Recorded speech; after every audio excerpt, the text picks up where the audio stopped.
দ্বিতীয় টেস্টে দক্ষিণ আফ্রিকাকে হারিয়ে বড় জয় পেয়েছে ভারতীয় দল, গড়েছে নজির। কিন্তু দক্ষিণ আফ্রিকার বিরুদ্ধে দ্বিতীয় টেস্টে লজ্জার নজির গড়ল ভারতীয় দল।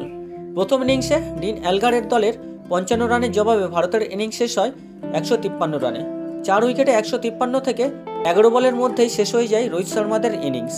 তাতেই হয়েছে লজ্জার নজির। ভারত শেষ 6 উইকেট হারিয়েছে 0 রানে।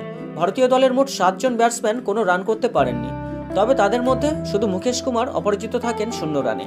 টেস্ট ক্রিকেটে এমন নজির দ্বিতীয় নেই। এত কম রানে কখনো কোনো দল টেস্টে 6 উইকেট হারায়নি এর আগে। ভারতের 6 জন ব্যাটসম্যান 0 রানে আউট হয়েছেন। টেস্টের এক ইনিংসে সবথেকে বেশি সংখ্যক ব্যাটসম্যান 0 রানে আউট হওয়ার ক্ষেত্রেও নজির হয়েছে, তবে এই প্রথম নয়। এর আগে 2014 সালে ইংল্যান্ডের বিরুদ্ধে ভারতের 6 ব্যাটসম্যান আউট হয়েছিলেন 0 রানে। টেস্টের এক ইনিংসে এটাই সবথেকে বেশি সংখ্যক ব্যাটসম্যানের 0 রানে আউট হওয়ার নজির, যা ভারতের ক্ষেত্রে দ্বিতীয়বার হলো। অর্থাৎ নিজেদের 9 বছর আগের লজ্জার নজিরই রোহিতরা নিজেরাই স্পর্শ করলেন। এছাড়া টেস্টের এক ইনিংসে 6 ব্যাটসম্যানের 0 রানে আউট হওয়ার নজির রয়েছে আরও 6টি। বাংলাদেশের 3বার এমন নজির রয়েছে।